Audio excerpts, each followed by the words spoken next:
So you have autism now? Oh, yes. According to a current test I took online from a totally reliable source, I'm officially on the spectrum, everybody. Do I get a hey, yeah? Yes, we all know the internet's the best source to find out. Oh, yes. All your needs, if you're sick, what you're sick with, if you're pregnant. Of course, WebMD is my favorite place to diagnose myself. According to it, I have, I think, 7 types of cancer, and I'm currently dying of dysentery. The classics. Exactly. Hell, I have smallpox according to it. I didn't even think I existed anymore. It's always an interesting thing. You learn something new every day on the internet. Whether it's about yourself. The internet never lies. Whether it's a new Grand Theft Auto trailer. So you learn something about yourself. Oh, I learn a lot of things about myself on the internet. If you want fucked up, you just go to right to Reddit. Try the good old 50-50 and see what kind of fucked up shit you get. I haven't seen too much fucked up shit on Reddit, but then again, like, I feel like the only Reddit pages I've been on recently is like Mountain Dew and Texas Chainsaw Massacre game. Because like with, I don't know, it's just like it's pretty good like when you're trying to find out like information, like leaks or you know, when a patch is coming out, or if like sometimes like they have like a Mountain Dew locator thing. But literally, I've had Reddit be more reliable than the actual locator thing like Pepsi provides or whatever. That is exactly kind of what happens. But because like people will just be like, "Oh, I found this at Walmart in Plymouth, Massachusetts," or something like that, and it's just like, "Oh, okay." I mean, if you want like shit being tracked down and stuff, the place to go is fucking 4chan. Those motherfuckers will find anything. If you want like some obscure little thing, they'll track it down because those fucking people have nothing else better to do half the time. No, literally. It's fucking hilarious. Fuck, you know what? Fuck the FBI and CIA. We get 4chan people to find those terrorists. They would have found Osama day 2. Isn't that kind of aren't the 4chan people a lot of time like, are those the people that are like swatting people and shit like that? Possibly. I haven't heard too much about the swatting from them. Okay. I hear swatting from like I know Reddit people do. I know on Twitch, right? There's like it all depends. It all depends on the people. Well, I heard recently, like in recent swatting news, the actor that played Michael in Grand Theft Auto 5, I guess like he's like a wicked nice guy and everything. Which doesn't surprise me because Rockstar seems to pick like the nicest people to play the most fucked up of people. Yes, exactly. And they're not like a lot of the times, like recently at least, they haven't picked like really well-known actors. I guess like they kind of did that early on, like with Vice City, like they got Ray Liotta and like other people in it. But like I think as time's gone on, like they've tried to like move away from like I don't think they liked the working with the celebrities as much. Like it was more wait, hold on, people don't like working with celebrities? Who would have guessed? But it doesn't surprise me because I literally met like the actors that played Dutch and Arthur in Red Dead Redemption, and they were the nicest guys. Like we went to Boston Comic-Con and we met them there, and they were like, out of some of the people we met, they were the two that were like, everyone was really nice, but they were the chillest and like talked to us literally for like 10 minutes. And like, yeah, it was really cool. Actually willing to talk to normal people type of people. Roger Clark and I'm drawing a blank on the Dutch actor's name right now. I couldn't tell you. But they're really nice guys. Oh, I'm sure. So it's just like, damn, like really, just, like you guys are gonna swat the guy, like just some not even well-known actor, like just. Yeah, the swatting never happens to people who actually deserve it. Exactly. Not advocating for it, of course. No. Does, I'm just saying it's. If it was to happen, you think it would at least happen to some fucking assholes. It's just some shitbag, obviously, in like exactly in the famous world. No, it just happens to the most obscure, decent people in the fucking thing. It's probably what turns them into shitty people. I think the even more fucked up thing about that is he was doing like a live stream on Thanksgiving, so like he had like family over and shit, and they like did it. Like it was just like, wow, you guys are fucking assholes. Damn, some sick fuck out there just like getting off like yeah. Oh yeah, go swat him. Release the hounds. But it is good to have you here, my friend. It's a pleasure being here, as always. This is the first time, wink wink, not that we tried to do it 5 times now and it's fucked up and we had to delete we didn't have audio or yeah there's no sound. Totally our first try. No other attempts have been made. Don't worry, none people. of that stuff happened. This is obviously first time. We're professionals. But obviously not shit. It's good to have our first official 2 pos in a pod. Yeah, two bros in a pod. And 2 bros in a pod, 2 pos in a pod. Here we go. Oh, all right. So on the list today, we will be discussing some good movies. Yes, some good shows. One of those being Godzilla minus, which we will be discussing. Does it live up to hype? In my opinion, yes. Yes, it obviously does. But we will be discussing. He is a Godzilla fan, so there is a bias there. But did I like it? You will find out tonight. And then for gaming, we have some Game of the Year contenders and Game of the... what's that? Game of the Year? No, what's that show called? The Game Awards. Jesus, I was mixing it up. Some Game Awards talk and some Game of the Year talk, our own opinions of what we thought was Game of the Year and what we think of the contenders.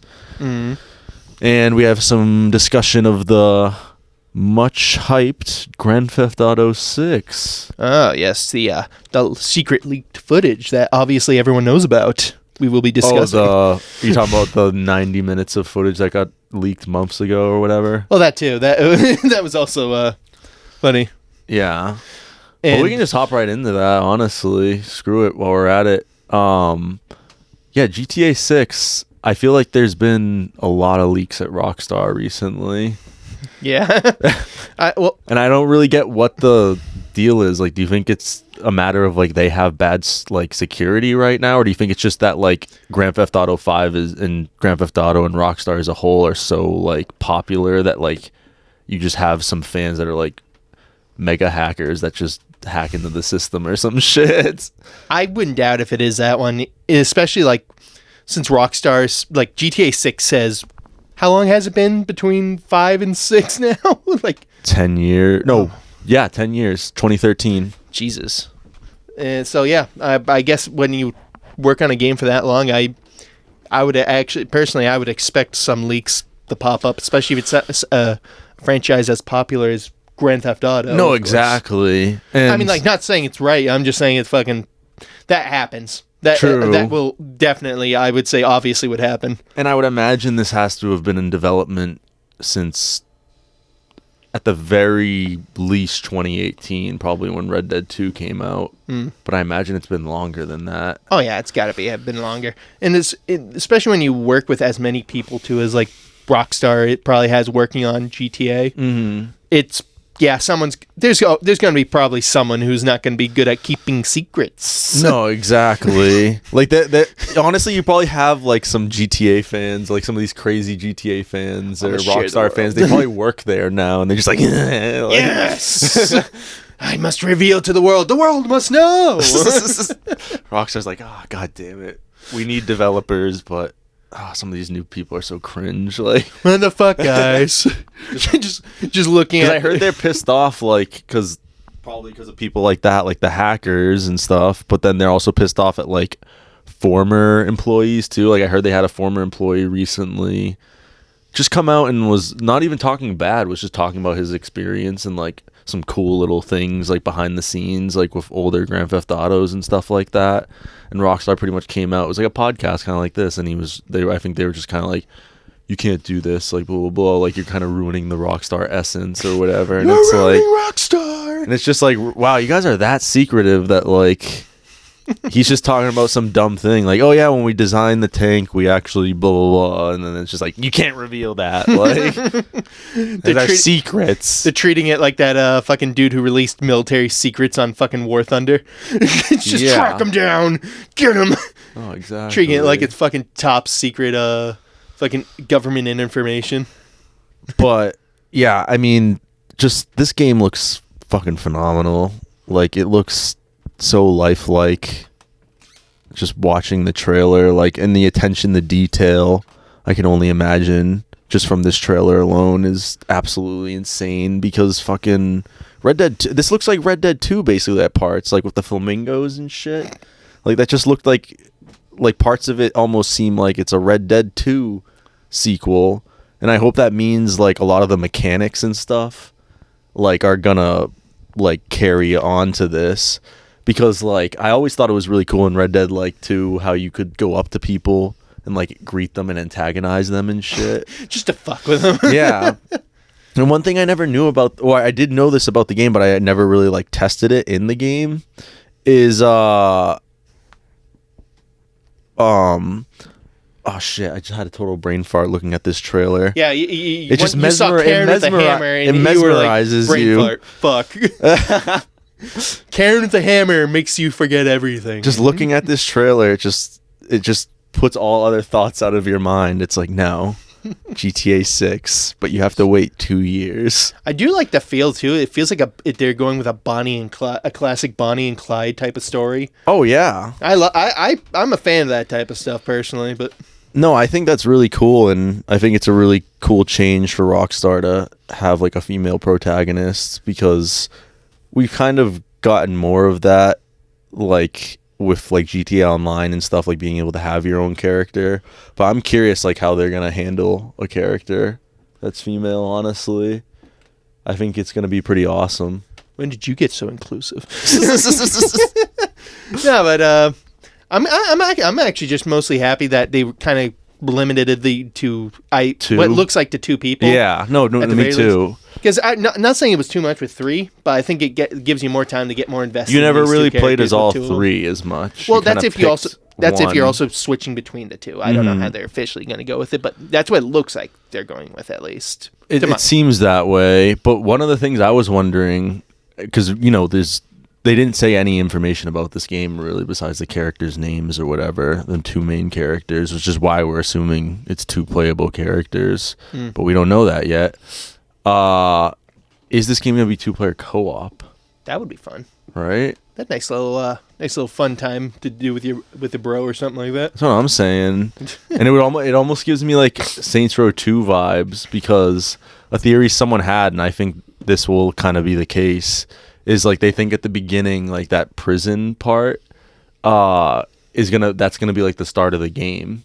So like it could be kind of like Saints Row 2, where you're like starting off in the jail, and then you're kind of teaching you the tutorial in the jail, and then when you leave the jail, that's kind of like your Breath of the Wild moment of like being introduced to the world of like GTA 6 and like how crazy the detail and like everything and the graphics are. Like it'll just be walk out and like holy shit, like yes. You have given me my information. Now I'm going to go and fuck up this place. And on, baby. I feel like that is going to be the case too, because you can see it kind of in this photo that they released with the 2 of them on the hood of the car. She has one of the ankle bracelets on her foot. She's under house arrest. So she's under house arrest or something. Yeah. That's actually funny. So it's like people are wondering if I saw people debating like, is it going to be like Saints Row 2 where you're like jailbreaking out of the prison at the beginning?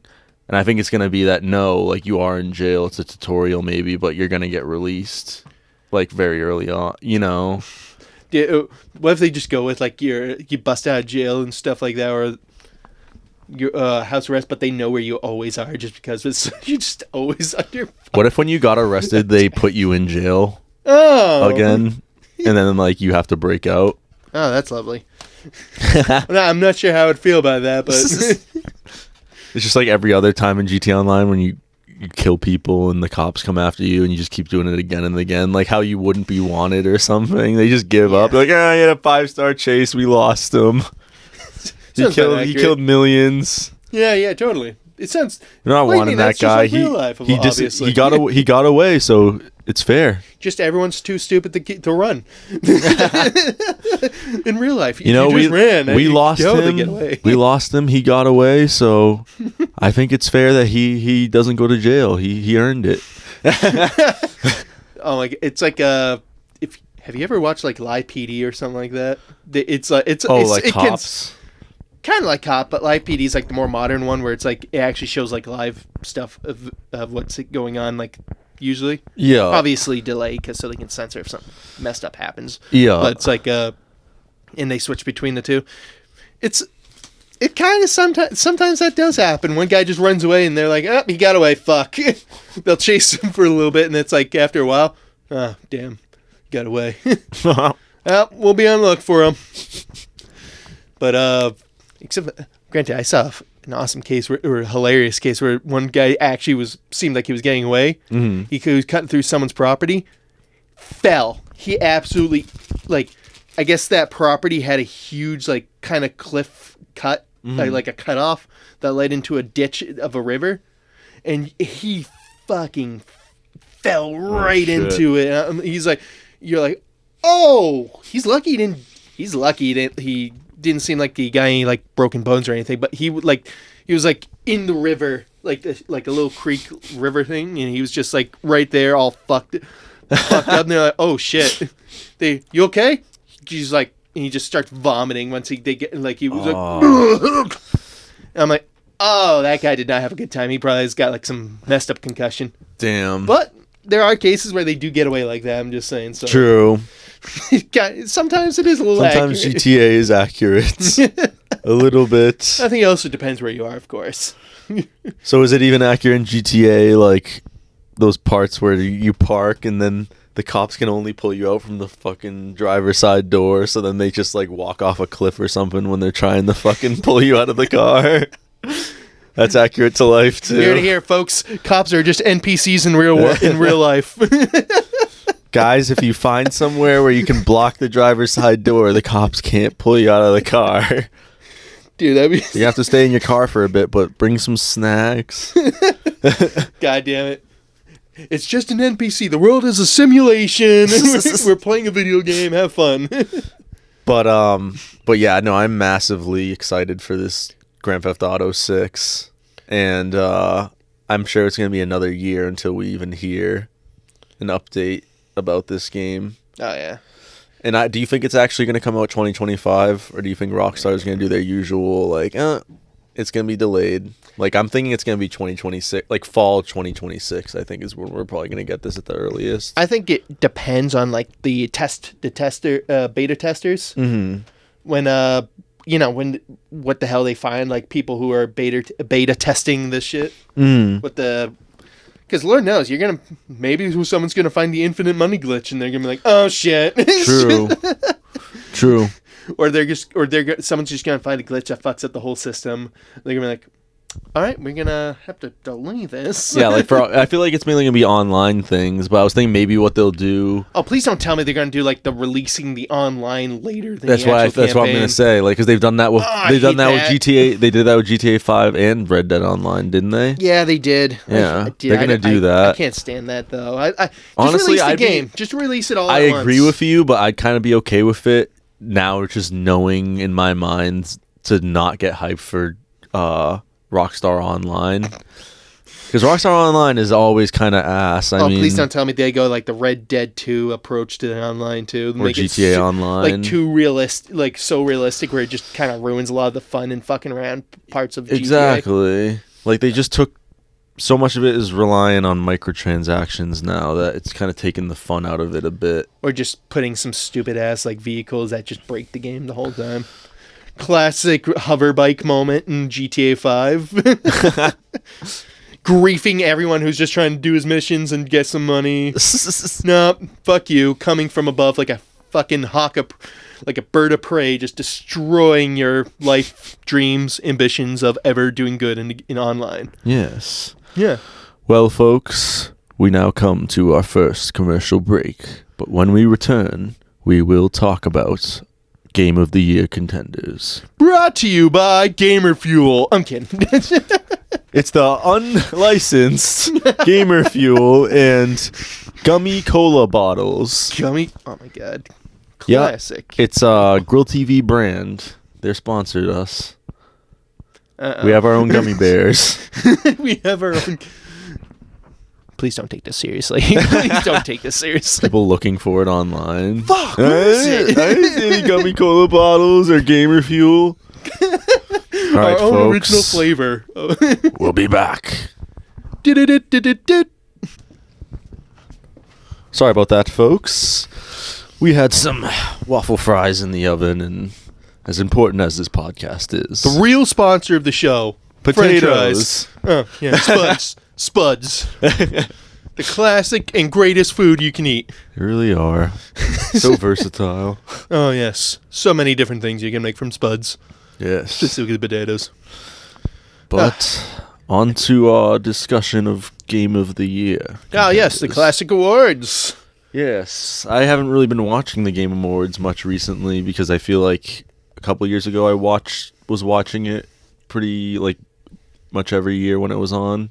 And it was just getting to the point where it was just so cringy almost. At least That's all those award shows, though, And, so I just decided a few years ago, I'm like, I'm just going to wait for the news announcements on IGN or some shit. And we'll see my gaming news there, you know. Just wait for Yahoo News to pop up. Rather than waste my time. Shout out to Yahoo News for all the boomers to get their news from. Because I think they've gotten longer each year, too. So I think they're like 3 or 4 hours now, aren't they? Well, yeah. No, what do you expect? Most of those award ceremonies, like, what, an hour or two of it, most of the time is just them cranking themselves off. True. Especially if you go into Hollywood stuff. What, like the Oscars? Yeah. Jesus.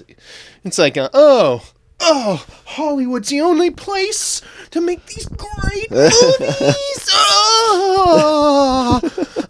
We're so great. We're so inclusive. We're amazing. Pat ourselves on the back, guys. Pat. Ignore all our money that we get from this job. We're totally not doing it for the money.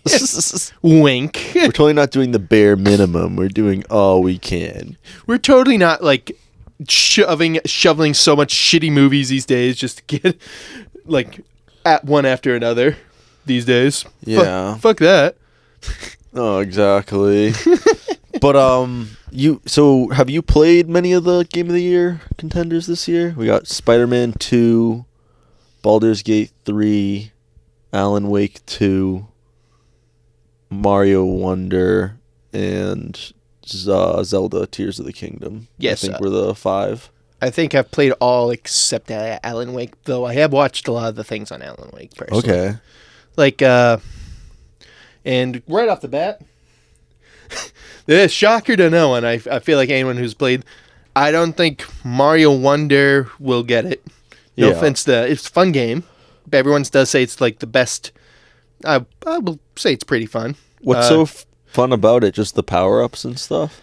I guess it's more just the level designs and stuff. The It's like they do a good job. Vibe and the level design and it's like being 4-player and especially the weird badges offer a lot more versatility on some things. Like people want to do a challenge, like do a level using this badge or something like that.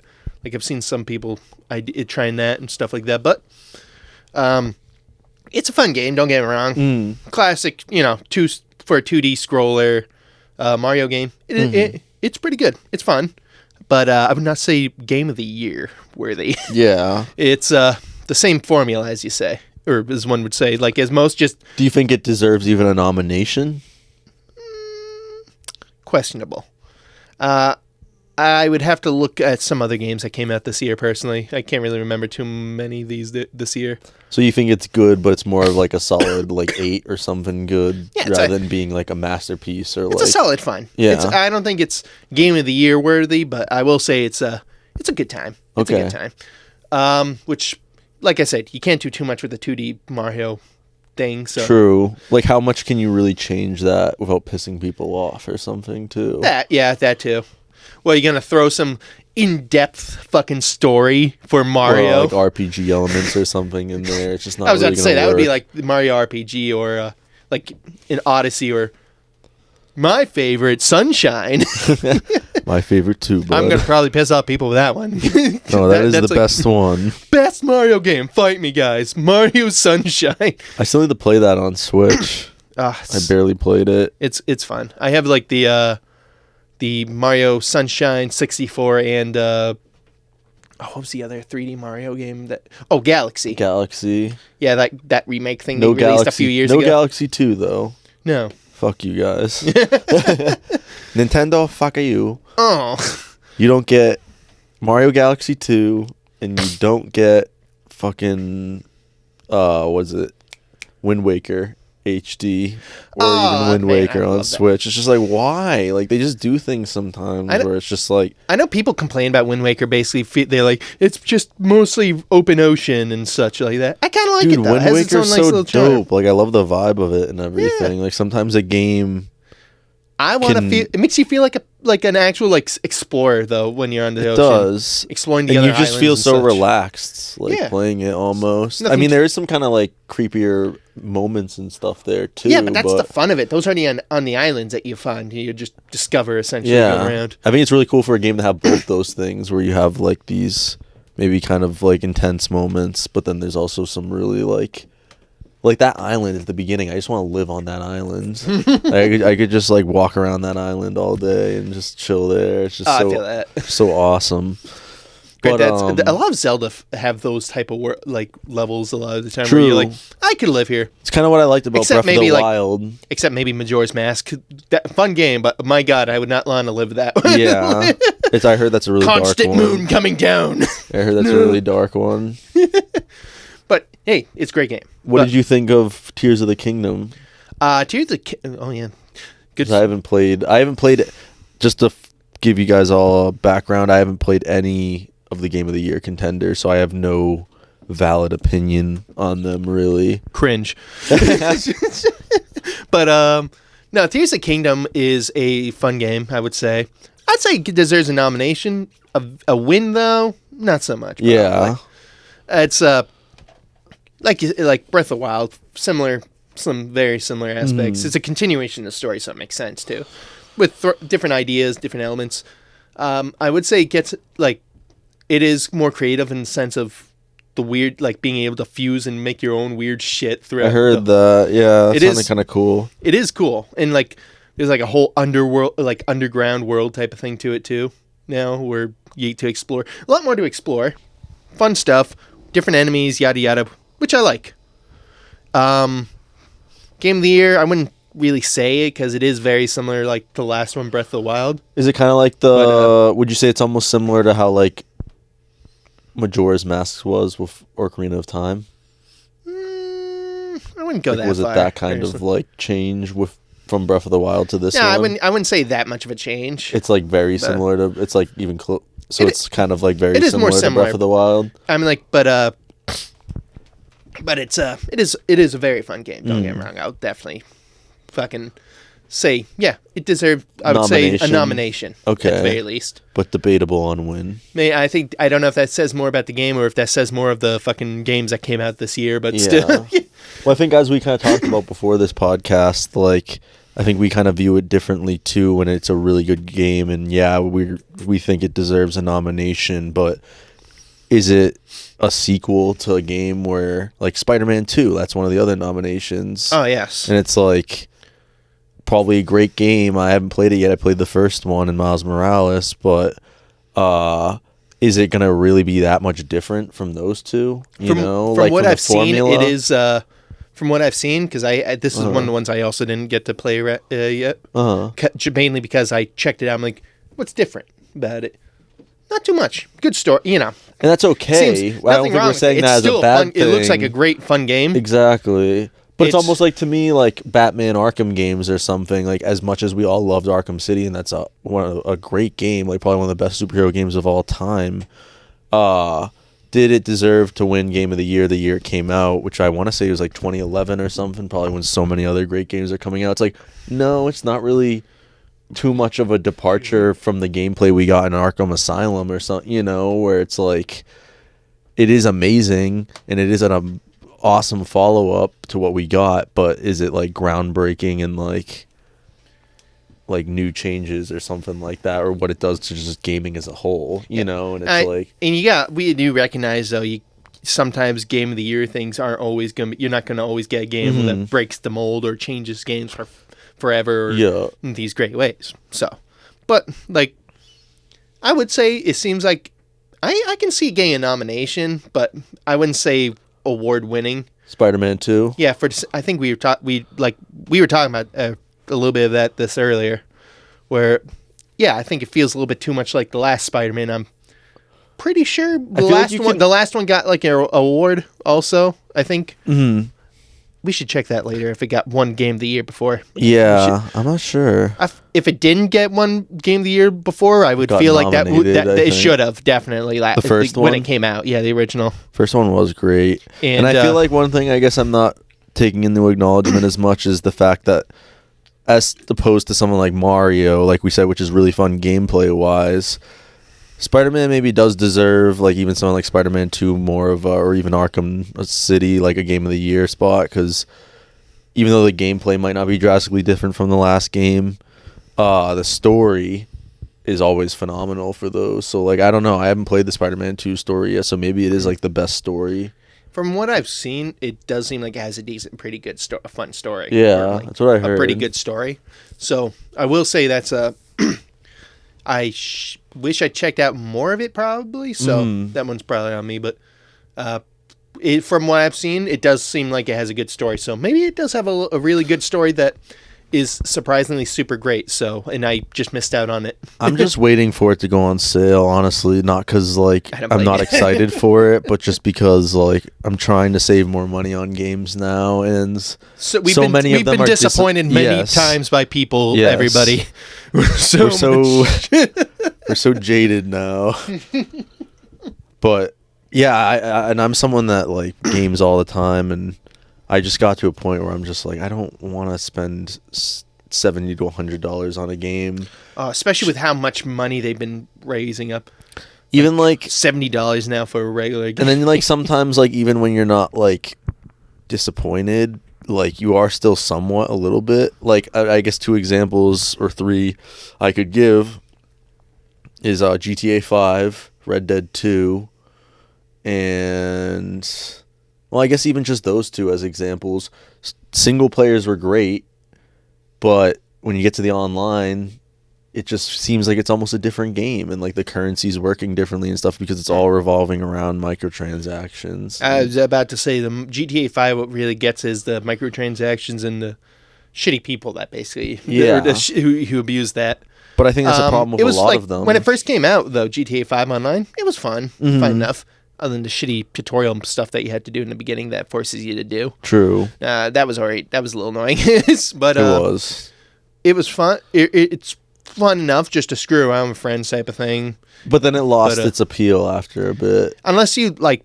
Especially with how, like, it was always a live... until recently, they finally fixed this, but it was always a live match you had to go into to, like, do jobs or heists or whatever. Yeah. You'd be dealing with assholes online blowing you up on jet bikes. Oh my god, that's always annoying. And then it wasn't until they brought it to PS5. I mean, yeah, I see the appeal of it sometimes, but when you got, like, some broken stuff, like the hover bike thing they threw in, that's like that's what everyone knows is kind of screws up a lot of the game flow if you're just trying to, but GTA, especially if you're like someone newer or something like that who's just trying to get some money so they can get this type of stuff. Meanwhile, some dickweed comes in with a fucking hover bike and blows up your entire squad and everyone's like, that was the other example I was thinking of is Mortal Kombat 1.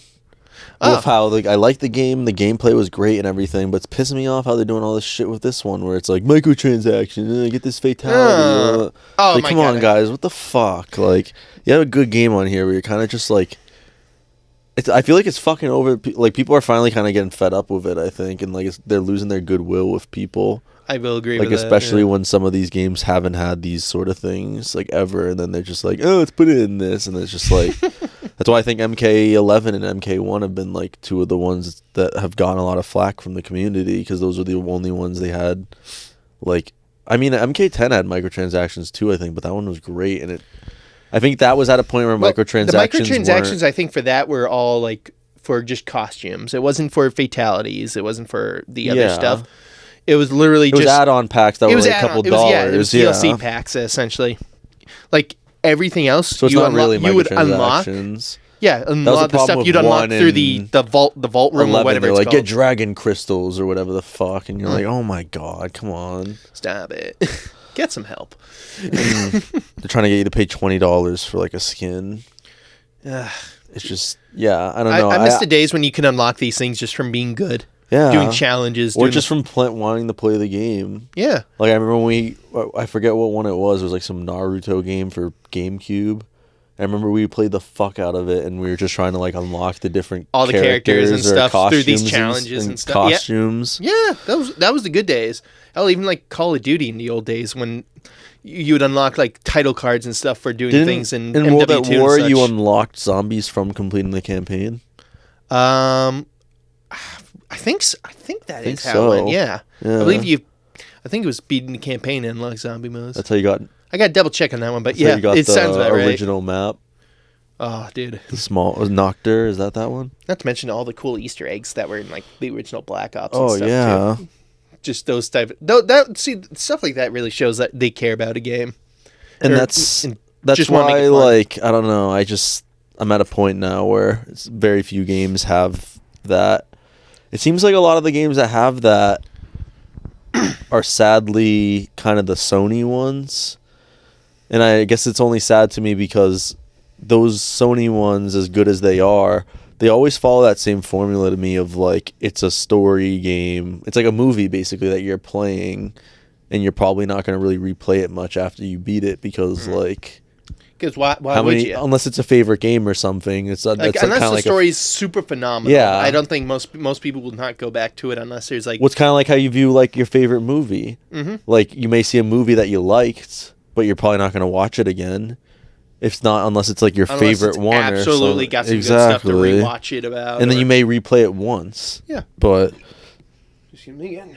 It's just kind of stupid how they do that nowadays where I want games just overall, any sort of genre of game we get, I just don't want microtransactions because like I feel like it's limited right now to those sort of Sony games that are story based. Those are the ones that don't have microtransactions, but they're single player and you can beat them in 24 hours if you want to. So I want a game like Grand Theft Auto 6 or one of these ones that have the balls to fucking put out a game and not have microtransactions and actually have it so we can unlock stuff and just play the game and do missions and get money and not have it be affected by them trying to counterbalance it with this microtransaction system. Challenge.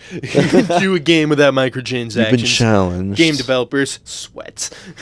See if your game's fucking good enough to just sell copies on its own without having to make money off the microtransactions. And funny enough, it does seem like the only game that really don't do those microtransactions, that at least that I've seen, are like, funny enough, those Nintendo games. That too. Sorry, yeah, that's right. I'll give Nintendo credit for that type of stuff. Yeah. Nintendo and Sony. Wait, Sony with PlayStation. Well, Sony I thought does a lot of microtransaction stuff. Or do they? Not really. Because if you think about it, all their most of their games are, like I said, like the single player ones and Last of Us. All these ones, they don't have okay, yeah, that's fair. I'm thinking of Ghost of Tsushima. I think I'm just associating those games that are on both consoles. Yeah. But yeah, you're right. Like I'm just saying, like Nintendo never does seem to stick with that, which I do like them about. But it's like, Nintendo games. So yeah, they're fun. Well, usually not too much. Usually not groundbreaking story type stuff, but usually fun gameplay. I feel like that's what their key is. That's unless they're charging you for old games that's still $70. Yeah, but that's how they pump. I feel like that's how they pump games out, though. I mean, I'll put up with it as long as they don't throw cringy stuff like microtransactions in it. Whatever. True. Granted, that's just me. But yeah, I'm looking forward to the news I hear about the Game Awards. I'm hoping we get some... Oh, yeah, back on track with the Game Awards. I'm hoping we get some interesting announcements and trailers and stuff like that. What was the other ones that were being nominated again? And then we got Baldur's Gate 3 and I think that's it. Alan Wake 2. Alan Wake 2 was the other one, yeah. And we haven't played either of those, right? Baldur's Gate have... You have? Or, I mean, like, I haven't. Or I haven't played too much of it. It was more of a with other people type thing. And I've seen a lot of stuff, too, for it. Seems like a fun game. I think it is mostly going to be between them and Alan Wake 2. Yeah.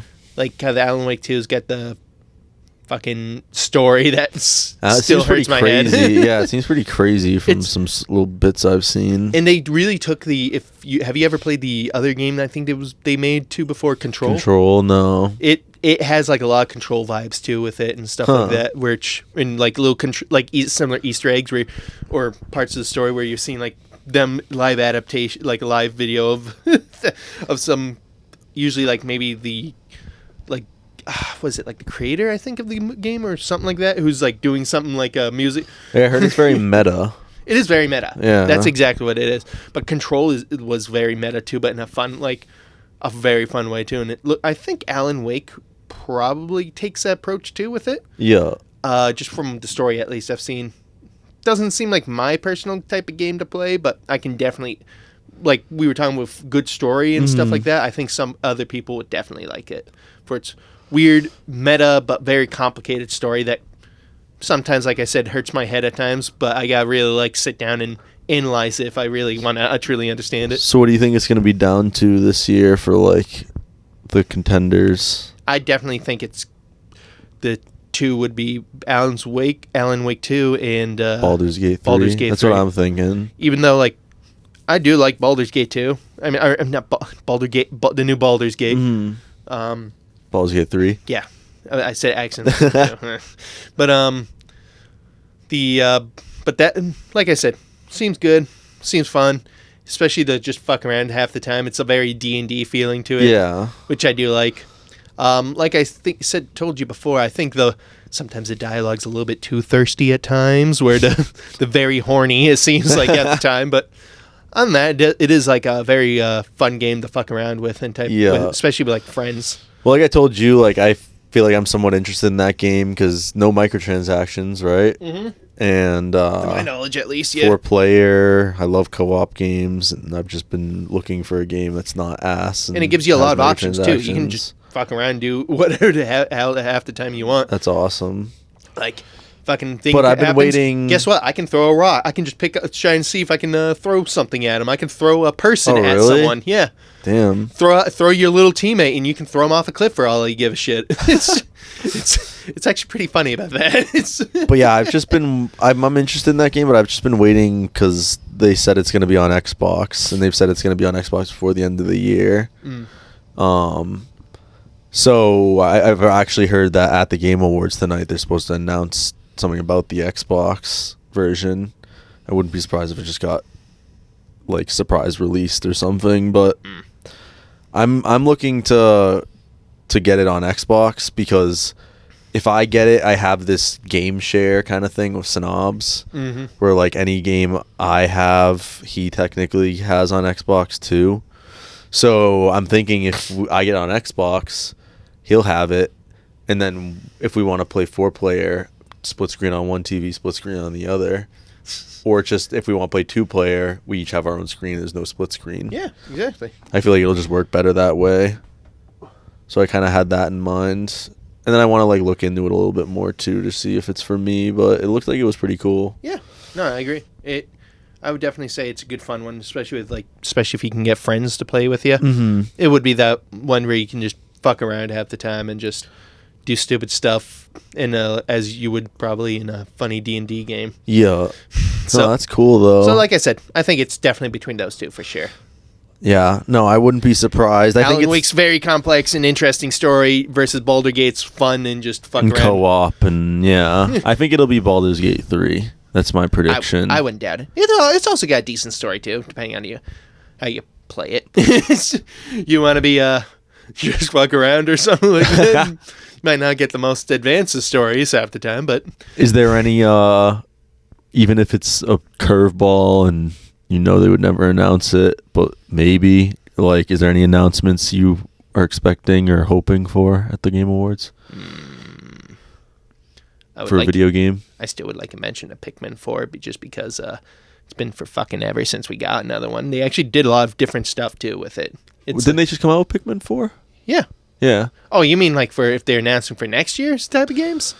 Yeah, I'm saying, like, if they had an announcement tonight, like, because they reveal games and stuff, new ones. I got you. Like, which one would you be hoping for? Even if it was clarified that, man. I was just about to go on a nice rant about Pikmin. I thought it was clear. Screw you. But nobody wants to hear about Pikmin. What you're saying is if you had a pick, you think Pikmin 4 should win Game of the Year, though? No, I wouldn't say Game of the Year, but I would. That's your nomination. Like a nice mention is something. Okay. Whether it's like the nice story or something, like, or hell, even if it gets like an award for its music, I'll be fine with that because it has some nice, relaxing music. Yeah.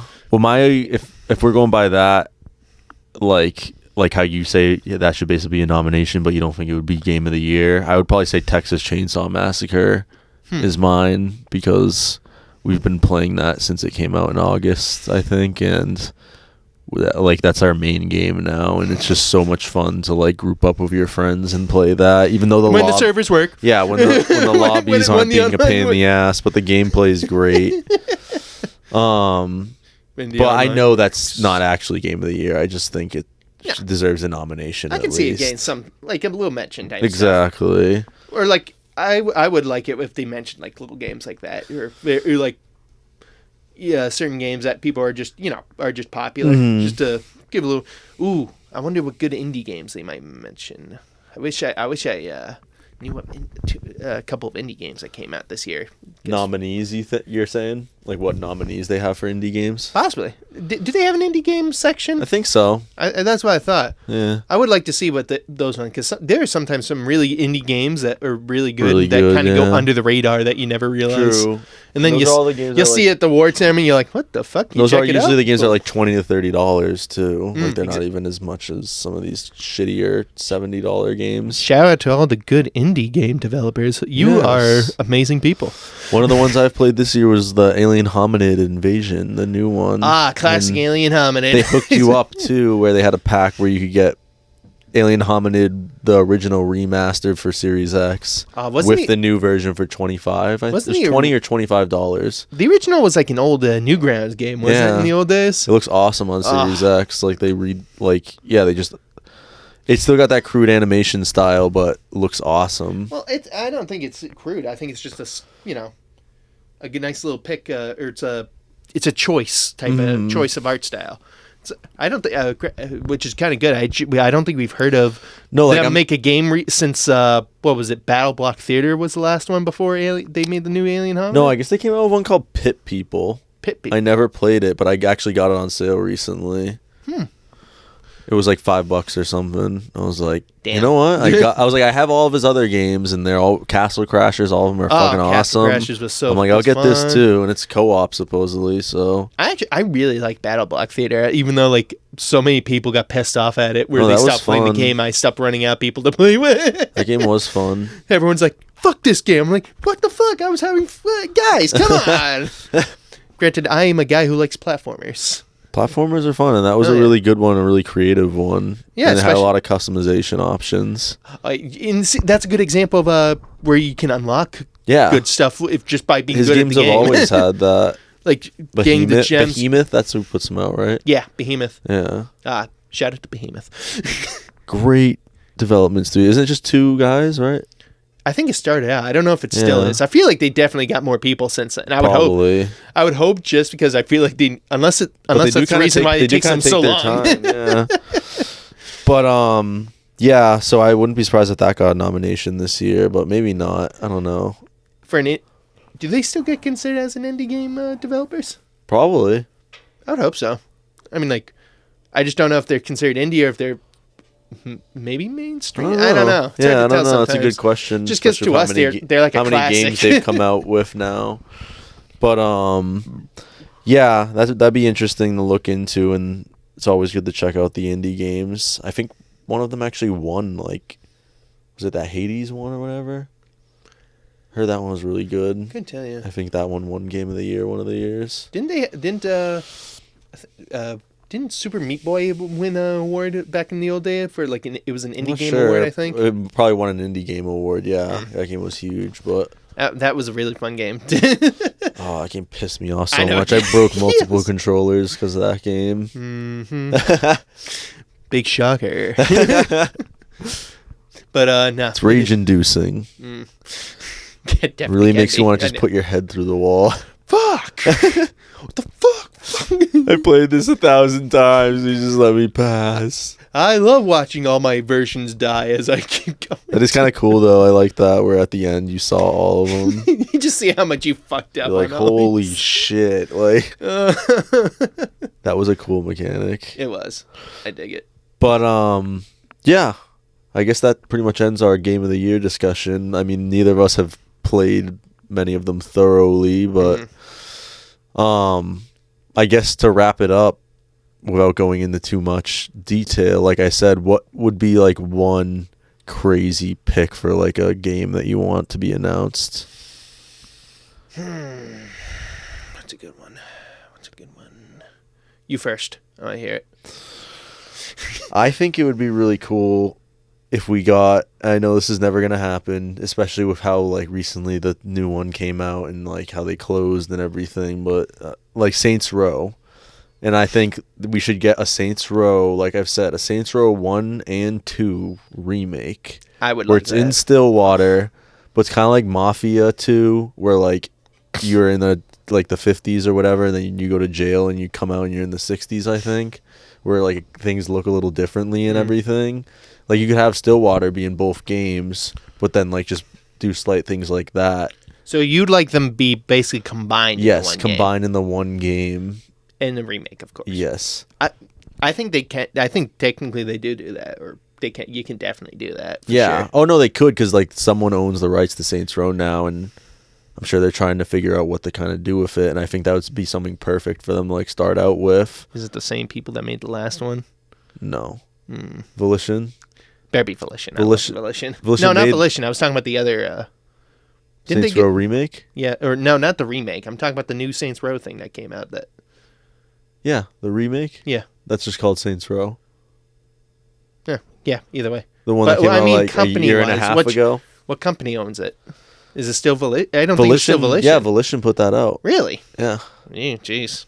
That's why they went out of business. Volition's not a thing anymore. They went out of business because of that. Yeah. That's what I said. I thought they ran out of business and sold it to someone else. Exactly. So I don't know who owns them now. Yeah, that's what I was asking the whole time. Oh, well, I don't Jesus. know. I don't know. Fried. Be more clear. Anyway. But, yeah, so the Saints Row rights now, I'm not sure who owns them. That fucking whatever. I can look it up. And I don't think it's that bad. If they want to actually do something good about with Saints Row rights, I think that would be a good idea, is to do a nice remake. Right? Combine the two if you can. Because I feel don't change the story either. It's a great story. To hell with anyone who complains about it. They could add little things though. I don't think they should change possible. it, but they could add like a side mission or something like that. Yeah, I mean, like you can always add Small like the things. cool little mission things, or like the fun little stuff. Like they had the fraud. That's okay. missions That's who were- it is. I think Gearbox owns them now. People who do Borderlands and stuff. No shot. Yeah. It says in November 2022, the studio was transferred to Gearbox Entertainment. What the hell? That was after they closed. All right. It's according to the internet. Alrighty. So you heard it here. Okay, They so can definitely do yeah, something like that, though. Gee. they were bought out by Embracer Group, and Embracer Group owns Gearbox.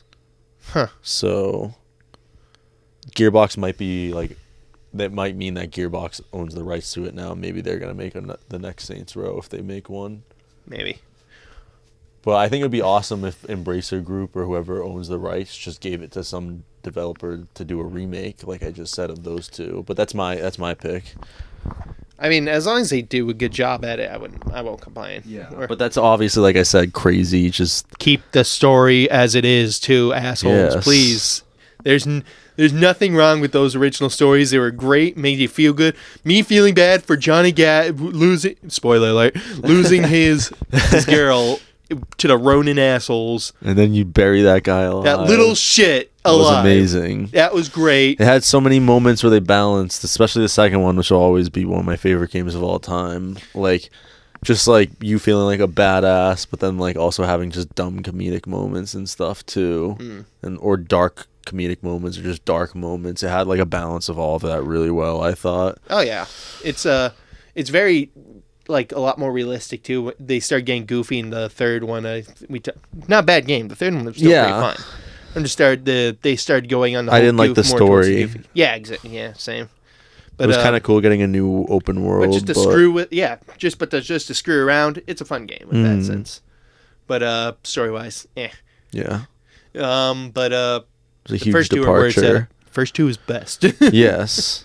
But, so I think that'd be awesome. But what do you think if you're just reaching for a sequel that'll probably never be made? Or I heard rumors that, but don't quote me. I've just heard some rumors that they're going to make a sequel or some type of game for a new game for actually Spyro. Funny enough. Really? Yeah. Oh, that'd be awesome. I was hearing that rumor. I think I did hear something like that, but it was months ago. Especially maybe? like after, like it's going to be I hear a continuation of the story, like from the remake or like the original 3. Mm-hmm. If they make it similar, shit, I'll fucking be hyped about that. So they're basically trying to do what they do with Crash, where they'll just do a Crash 4 or something. Yeah, exactly. I think that's exactly what I heard they're going to try to go for. Well, it's the same people. They own the same rights. And I actually heard today, I wouldn't be surprised if that's the case soon. I've read today that game that came out recently, Crash Team Rumble or whatever, which I heard wasn't very good, but it's like a multiplayer kind of Crash game. But wait, hold on. Is it like what was it? That old Crash. There was a Crash game, Crash Bash. That's what it was. The old. I don't know what it's like really. I think it's kind of like, I don't know. I don't even know what it's like really, but I know it's a multiplayer, and I guess they're adding Spyro to it though. That could be. I mean, like that would make sense. They've had crossovers before. What was like Crash and Spyro was always. But I wouldn't be surprised if they're doing that, like to kind of promote maybe them coming out with a game, maybe. Yeah. Or like that's the next project they're doing. I'd believe it. I mean, like it'd be a cool idea. I'd be supporting it. Bring back Ripto, but not in the shitty way like they did in Age of the Dragonfly. That was like that buggy mess. Spyro. No. It's like it was such a laggy mess where it was almost. It pisses you off while playing it and lag, and it's broken. You can't even fucking beat the game unless you glitch out. What the fuck? It was. Oh, that was a bad. It was like they had an idea. I'm like, I can see this being a Spyro game, but they just fucked up so much on it. I don't know.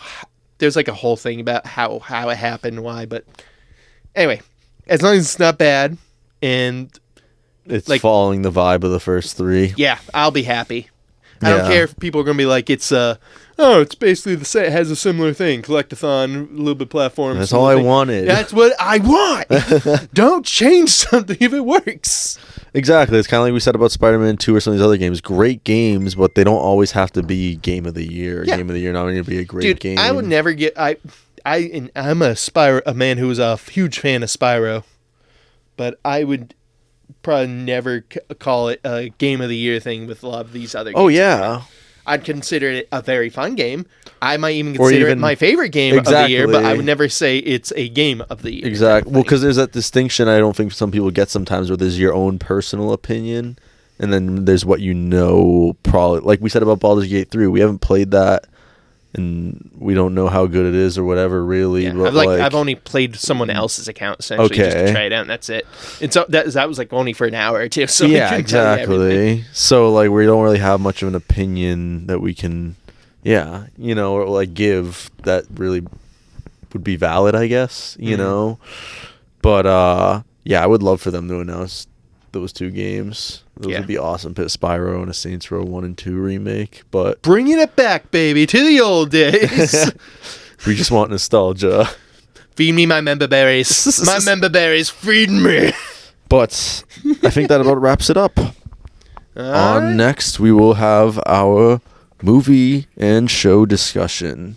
First, we will be talking about Godzilla -1. Yes. And we'll be back.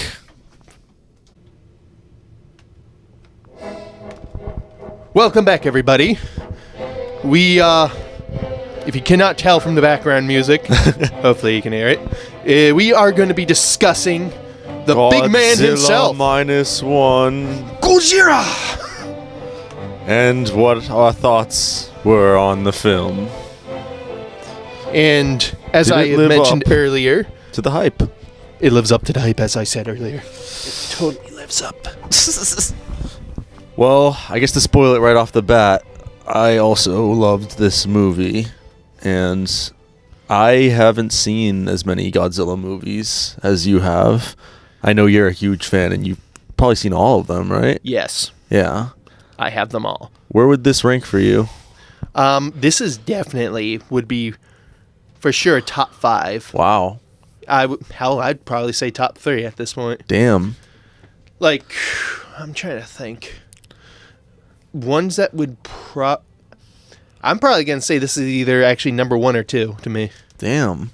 It is to very me, good. it's that I would say I haven't seen as many, but to me, it's my favorite currently too. And I don't know. I just think like it had a more cinematic feeling to it. I think than like some of these other ones do. Not that they don't have that at points, but like I feel like sometimes it just kind of feels like a Saturday morning cartoon sort of thing, where like, oh, you're getting this battle or like whatever, and like that can be cool, and you can appreciate that aspect of things sometimes with monster movies and stuff. But I like that this had moments like that felt more thought out though. Fun fact, there was an actual Saturday morning cartoon of starring Godzilla. Really? Though it was it was based on the New York Godzilla one that everyone likes to shit on. Oh, the one that Sanab said was his favorite? Yeah. That one, which by the way, if you didn't know, Toho literally bought the rights to that Godzilla, renamed it Zilla, and just to kill him in Final Wars, which is also probably one of my other favorite Godzilla movies. Huh.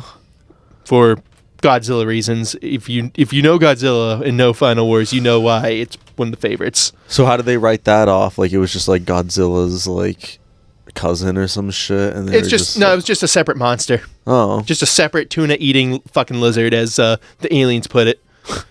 It's just, don't send a fucking words. tuna eating lizard to do a fucking real monster's call job. him a tuna fucking eating lizard. Their exact words roasted in that him. movie. Quite literally roasted him. Godzilla literally fucking just blasts him into the Sydney Opera House. Jesus. Yeah. It was pretty, it was a good laugh. It was a good laugh. And they actually made it specifically shitty CGI too for it. Because they were making fun of how that one was CGI. Bad, yeah. And they like everything else was like, Godzilla, classic Godzilla costume type of monsters and yada yada throughout the rest of the movie. Yeah. Very well done though. Like very, of course, Final Wars standards. But that one specifically, they just made that one monster really actual CGI. It's always a good hoop. It's just like, oh. But I think, I don't know, just one of the things with this movie that I really enjoyed was the fact that the story I didn't hate. Like, I feel like they had a lot going on with the story. Which, for those who do not know, also, spoiler alerts. Well, I guess you can give them like a vague plot synopsis, basically. It goes into some great depths and great themes throughout the thing. Yeah. Especially talking about war themes, and especially in this case, after World War II themes. Dealing with survivor's guilt, fucking PTSD, these very fucking hard-hitting themes. Yeah. In like which you would not expect half the time from a Godzilla story. Which I feel like it kind of, before we saw the movie, it kind of was like that exact thing we were talking about that like has made us, I don't know, like it kind of did what I said I didn't like, but then like also addressed my criticisms with it maybe too. Where I was saying like I find it weird that like every Godzilla movie like is either just like some, I don't know, at least from the ones I've seen, like some normal kind of person or something, or like some military person or something, and like I don't know, they just never really like are very fascinating characters to me. But in this one, like I feel like it's not like they were the most fascinating character ever, but you were interested in the story that was going on. Oh yeah, and it was different. They made you care about the people. Yeah, which is, if you know a Godzilla fucking movie, they don't do too well. Exactly, you're in there most of the time for the monster fights. Yeah, you're almost like, kill these assholes. Fuck these guys. Or it's, depending on, of course, the Godzilla franchise or what you're going for. Yeah. But which is very common. Especially, I'm not gonna lie, the American Godzilla movies or the new ones, the legendary Godzillas. I think it was. Yeah. I don't give a shit half the time about those characters.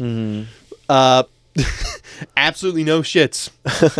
I'm just there to watch Godzilla absolutely destroy Kinda monsters. like the characters in Monarch: Legacy of Monsters. Oh, don't get me started.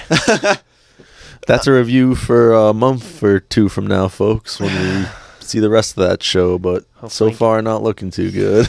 Hopefully, it gets better. But from where I'm standing, we have so many criticisms on it. I think one of the things that just upsets me about talking too much about that show and going into a completely different discussion is that it's like they have the same review score. It's like both people are everyone's praising it for some people are fucking praising reason. that show, and people are praising this new Godzilla show, or the new Godzilla movie, Godzilla -1. And I've seen on like some things like they both have like are in the 7 range, and I'm like, dude, Godzilla -1 was like in the 8 to 9 range, I think. 100% I would say I think Monarch so far is in like the 5 to 6 range, honestly, and that might even be being generous, but depends on the episode too, and of course, like I think there's we were so talking much about filler, and the editing of it is so bad so far. It drags on a bit too much. I get they're trying to flesh out too the Monarch, actual Monarch, but they're not doing it in a fun way I want. Like when I want. Like, we've had this discussion before, too, when I talked to you. If you're going to do a monster movie, like, organization type stuff, people want to see the cool, like, the... secrets behind the scenes stuff or something like that. Yeah. I get, like, if you're going to do, like, try and paint Monarch as, like, gray morally or some shit like that, maybe they do fucked up shit. I want to see it through their lens, too, because you got to also remember, this is a company that deals with fucking... Titan monsters. Why isn't one of our main characters? Well, I'm sure, I don't know. Now that I'm saying this, they're probably gonna do this. I have some twist, like, oh, they were a villain the whole time. But it's like, why isn't one of our main characters like a Monarch person? Like you're seeing it from their eyes or something. You know? Yeah. It's called Monarch. Like I'm like Monarch's in the show mostly depicted as a bunch of fucking nerds. And then I'm not really like not that they're like terrible actors. I just think the characters aren't written very well, but I'm not really a huge fan of any of the characters in the future. Dude, I don't like the protagonist most of the time. The only one I'm still rooting for is Kurt Russell. Kurt Russell's son. No, it's okay. It's Russell in there. Yeah, it's his son and him, I should say. Yeah, we were like we like both of them, but I think I have a Kurt Russell though fucking bias. Ever since the thing, but well, I guess so we've only seen the first 3 or 4 episodes. I think the first 3, right? Yeah, 3 with me. I don't know if you watched the 4th one. No, I haven't seen the 4th. So I think we've seen about like a third of the series so far. Not really looking too hot, but that, like we said, that'll be a discussion for another time. But I think one of the things Godzilla -1 does good is they have time jumps at points, but they're not doing it in some weird edited way where like Monarch did, where they have like one episode, because they're doing this they're doing this thing like Westworld in a way where like they're showing you past stuff, but then they're showing you present stuff. Remember, they started off like in the future, and then they moved it to the past. Well, that's what I'm saying. It just becomes very confusing. The storyline with Durs and Kurt Russell's son and that other chick. It just becomes very confusing because you have the show itself is that half of it is the past, half of it is the present.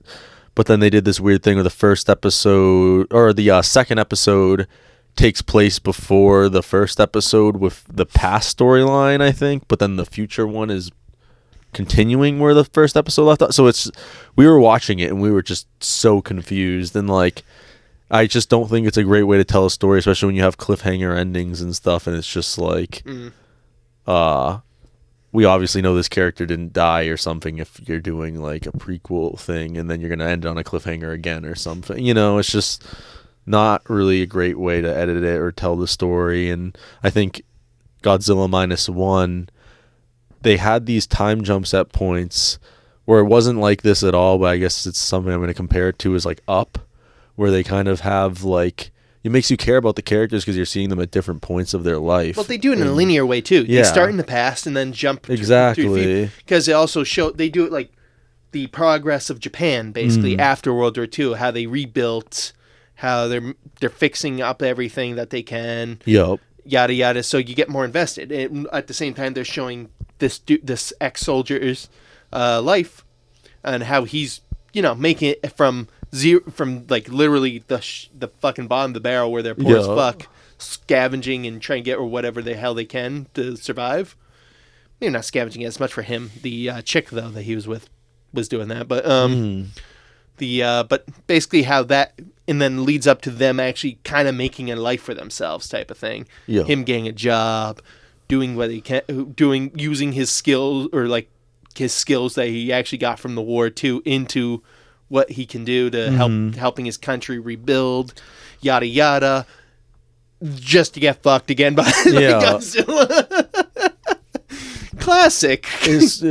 Honestly, there was like a lot of like iconic moments I thought in the movie too. Like, not to spoil a lot of them, but I know one of them I think was a clip that was released online. But there's parts that like are almost like inspired by like we both thought like Jaws.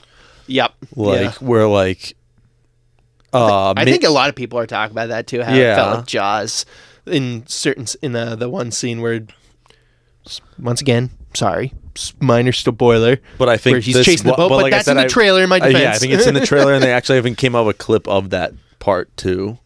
Or at least not the whole segment, but that part, so people kind of know. But like that is an awesome scene, and to see it in theaters and the sound and the sound mixing and the way they directed that scene, like it made him scary. Oh yeah, like his eyes and stuff like that. Like it's not many times like I feel like you're scared by Godzilla. It's more like you're just like, yeah, I want to see him kick some ass or something. I mean, like if you look at the original, it's back in the old days of black and white. Yeah, scary. Yeah, he was scary. Then it turned into essentially a monster, literally just not a scary monster, just who goes around fighting other monsters and also destroying cities in the crossfire. Until you got Shin Godzilla. Shin Godzilla was actually that was a creepy ass Godzilla, I will say. Kind of derpy in the beginning.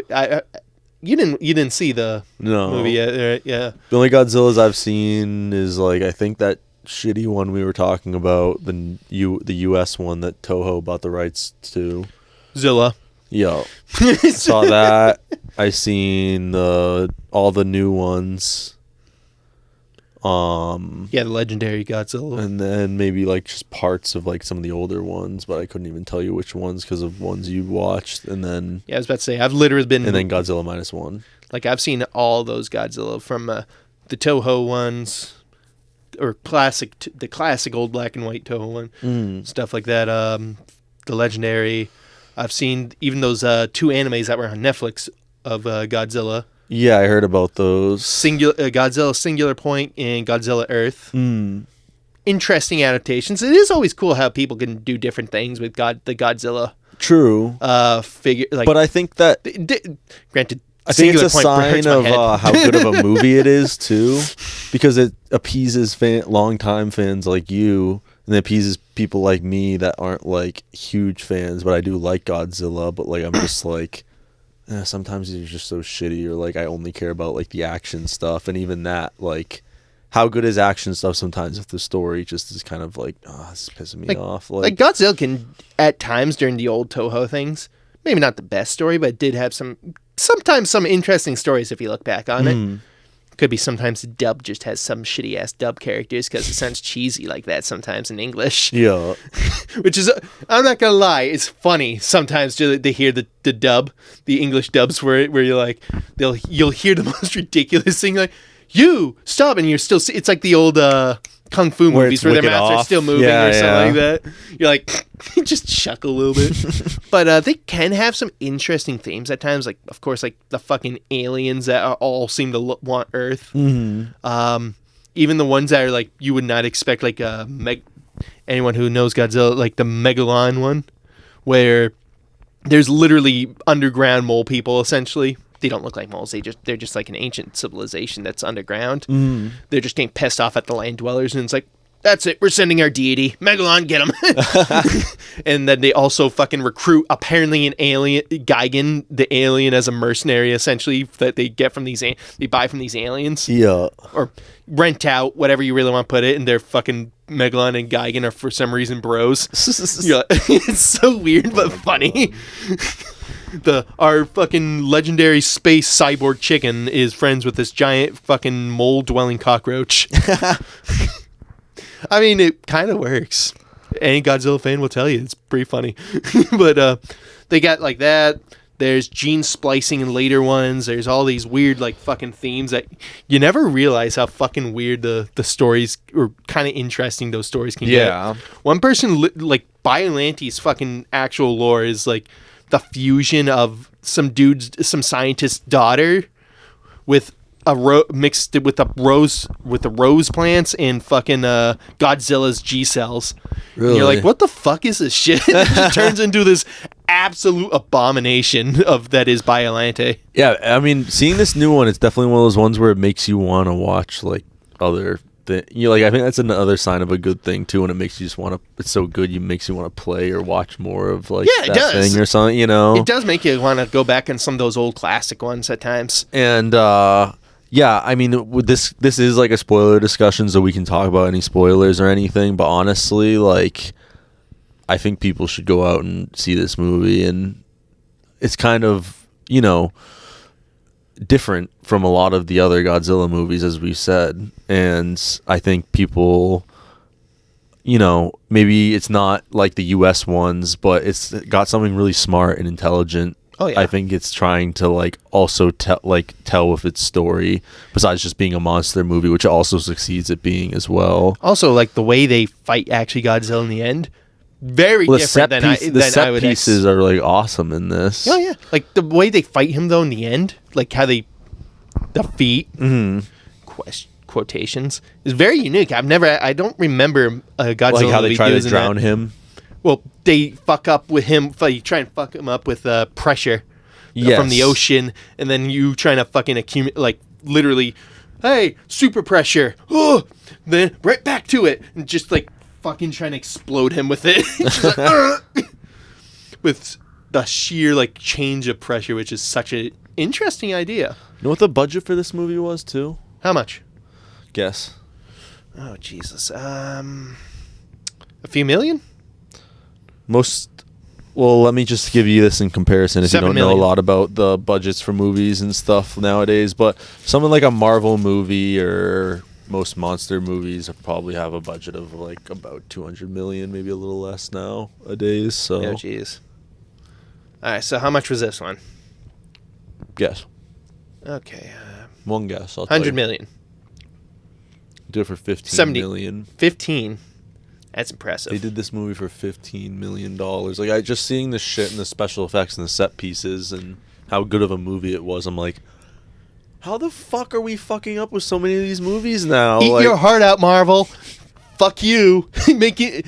These guys. Marvel needs to make some movies with a fucking $50 million or less budget. Dude, the graphics for Godzilla looked way better than a lot of fucking Marvel and Disney movies I've seen recently. No, they were fucking amazing. Like, meanwhile, you can get the Marvel fucking effects these days just from that fucking what was that pack, or like the online packs that like our buddy was looking at and stuff like that. Oh yeah, they literally have it so you can buy like Marvel special effects pretty much. Exactly. Like Doctor Strange's portal and stuff online now. Any indie person can make this, so use these effects now. True. No, it's kind of crazy, but I thought that was insane that they made that for 15 million. It is insane. I would definitely say it. But yeah, I think honestly, like, it is really unique, and it is I think people should go check it out in theaters. Like, I think all these monster movies, even if they're kind of shittier, people should check out in theaters, 'cause that's where they're kind of meant to be seen. You'll get a story and the human story that's very entertaining, still good even without the Godzilla. And they actually extended the run. It was supposed to end today, I think. Is today the 7th? Yes. It was supposed to end today, but they extended it from a week, so it's going to be the 14th now. So go see it in theaters. Very nice. December 14th, it's probably going to be leaving in U.S. at least until you can buy it on VOD or something. But we highly recommend it, especially if you can see it in IMAX or RPX. I might see it again, to be honest with you. Right? I might just go check it out in my free time again. My dad wants to see it, so I told him I'd probably be down to see it again, honestly. And now that I know it's extended. think we'll try to do that. My dad was interested too, but he does not like dub or like subbed movies. Yeah, no, he does not like reading. I don't really either, but it didn't affect me really with this movie. That's what I told him too. I think it was totally natural. It actually doesn't go by so fast. You don't miss anything. That's what I think the problem is. The with subtitles me are with put in some of good this ways too, yeah, like, where you can read them. No, totally. It was not a problem with this movie. So yeah, if anyone's like concerned about that, it's definitely not really warranted, unless you just absolutely hate a dub. If you're illiterate. Or sub, right? Yeah, sub. God damn it, I always get them confused. Dubs are the other thing, yeah. You illiterate fucks. I just need to think English dub or sub, and then subtitles. But yeah, definitely go check it out. Definitely worth the money. Yeah. 100. Yeah, 100% worth it. One of the best movies I've seen this year. I try to kind of stay away from like scores, but I would say, yeah, definitely one of my favorite movies of this year. And I definitely recommend people go see it. And it's probably going to be 10 times better than the Godzilla X Kong that's coming out in a few months. Hey, maybe that'll surprise us. We'll let you know. I saw the trailer and I saw King Kong with a fucking power glove, and Godzilla had a power pink fist. hair now or something. I don't know, so we'll see. Godzilla decided to dye his fucking spikes pink. I heard people were saying that like Warner Brothers puts out the Godzilla and Kong ones. I'm pretty sure they do at least. That they were just trying to do Barbenheimer again. Barbenheimer? Because he's nuclear, but then he's pink. It's like them trying to like go on the Barbenheimer craze. Godzilla's got Barbenheimer colors. I become death, destroyer of worlds. Barbenheimer. But he's the one who created it. Confirmed, everybody. Often fucking Barbenheimer is literally what led to the new Godzilla. Yep. Confirmed. It's canon. Yes. Stamp. And King Kong's just what he just decided to play too much fucking Fallout and just enjoyed the power fist in that. Yeah, I need to make myself one of those. Like, who the fuck made that for him? What the fuck? This fucking ape just decided to make a power. Oh my god! You can tell. Probably there better Monarch be some or good action. It, but there better be some good action in that, and barely any human characters, because you know the human characters that you're gonna have are. They're all so generically generic and shit half the time. I'm like, that's what I know. Even if it's somewhat enjoyable, I know they're gonna blow with that. At least compared to -1. I'm still so disappointed. They made who's the actor who plays his Tyrion's like dad, or who plays his Tywin? Tywin. I'm not sure. He was like the main villain in the last two, last two Godzilla movies. And they wasted such a good actor on this role. I'm like, guys aren't gonna do something like a little bit cooler with this guy, or what the more fuck? menacing. Really? He's like such a cookie cutter type of villain, like some super fucking, I don't know, like some super hardcore environmentalist where he just wants to destroy the world. Yeah. Because restore it back to how it was meant to be with these Titans. You're like, what the fuck? I mean, cool, but can you do it in a cooler way, bro? Yeah, no, seriously. I mean, shit. So, yeah, I think from both of us, like we said, #1 Godzilla movie for us right now, or at least in the top 3. Definitely #1 for me. You won't be disappointed. Go see it in theaters. If you can't see it in theaters, I doubt it's going to be on many streaming things, right? I wouldn't think so. At least not right away at the very least. Maybe give you're it probably going to have to buy it on on VOD, but it's definitely worth the purchase also if you can see it in 4K or 100%. or something like that. I'm sure it's going to be awesome, but definitely see it in theaters if you can. But we'll be back, and when we're back, we will be fresh from our screening of The Boy and the Heron. Yes, and we will be discussing the movie as well as its comparison to various other Ghibli movies. Because this is supposedly his final film, isn't it? He said that about the last one too. I know. He keeps saying that. He keeps saying that. We'll see. I'm retiring, guys. He's like, "What are you, back, baby?" Miyazaki, what are you doing right there, though? Oh, this is my next movie. What the fuck? What? You just said it was the last one was last. Yeah, after this one. What the fuck? I mean, I'm not complaining, but what the fuck, man? He just does that like smug grin, like. Last one, I swear. He just wants to keep making more. And you know what we say? We say, okay. I will still buy, or I will still see him. That should be an interesting review when we come back, because just like Godzilla, and you being a huge fan and me being someone that hasn't seen as many of the movies, it's the same thing with Ghibli, where I have barely seen any Ghibli movies and you have seen pretty much all of them, so... Cringe.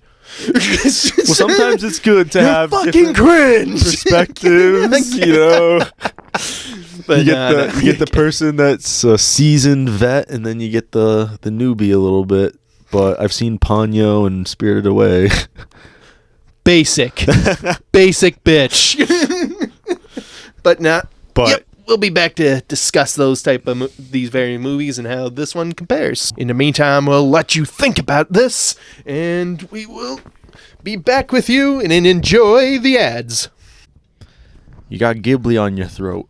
Oh. That's what's stuck in your throat, my friend. Might want to think of different words to put that. Anyway, if you couldn't tell, we've just gotten back from The Boy and The Heron. I thought it was called The Boy and The Heron. Maybe. I might miss that part. It explains a lot of the fucking lot of the movie, because holy shit, it was a fucking drug trip. That was trippy. Oh yeah, very fucking trippy as shit.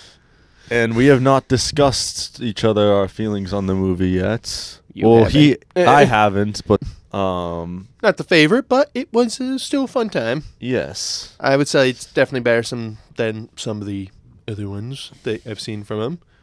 No offense to some of them, but this one did entertain me at the very least. What'd you like about it more than some of the other ones? What you mean about like the ones I didn't like? I mean, I usually like the supernatural stuff that happens sometimes in a lot of those. The ones that are more thought-provoking, I guess. Yeah, I guess thought-provoking, or just fucking something that just seems like such a weird, fantastical adventure and fucking fleshes out an interesting world. It kind of makes you think. Yeah. Yeah. No, and I think that movie did this really well. Like, I think it's one of those movies where even if you didn't absolutely love it, because I'm going to be honest right now, I didn't absolutely love it. But I think it's one of those movies where after you've seen it, you're thinking about the stuff that happened and like kind of what it all means. And I think that's an important sign with a film, because it kind of shows that maybe you can rewatch it and you'll have a different interpretation of it, or be able to view it differently and have a different appreciation for it, you know? Oh, yeah, for sure. You can tell there's a message there. Like, and I did, like we talked about, I did appreciate some of the elements of the story, like dealing with loss and moving on, yeah. And yeah, exactly, stuff like that, which he did handled really well. And I don't know, I think at the same token of like, I thought a lot of that stuff was handled really well, and I appreciated those themes. And the movie has a very slow pacing to it, I would say, which would almost, at least to me, like, I don't know, it would almost make you think like the things are going to connect better, or like relationships that have been established are going to like really connect more in the end. And like, I don't know, like you're going to like feel rewarded almost in the end. And to me, like, I felt like a lot of the relationships like were kind of like quickly established, if that makes sense. Like his new stepmom, like I felt like the relationship between them, like, just, I don't know, like it was almost like they had a connection like way too fast or whatever. Well, I think it was a little bit more, I guess, kind of more realistic in a certain sense if you're like. But he was young, I guess. Yeah, I mean, like, if you're more of a person that was, like, because he did come off as very... He came off as a very mature kid, so I guess I just thought it was weird that, like, they portray him like that, but then he's... Spoiler alert, watching your mother would probably do that to a lot of people. Watching what? Like, your mother, like, burn in a fucking fire. Or, like, yeah. That whole shit, but yeah. And then there's just a lot of things like where I'm like kind of wondering how it all works in the end, or if it made sense. There are a lot of weird stuff and questions where you have throughout, like the characters when he. Know what it almost reminded me of? Like kind of like Jordan Peele's like Us, like in the fact that like I liked it and I thought animation wise and everything or cinematically it's there. But I think the plot could have like made more sense in the end or something almost, and it definitely ends in a very abrupt way, as we noticed. Like, oh yeah, like, well, that's the end. Okay.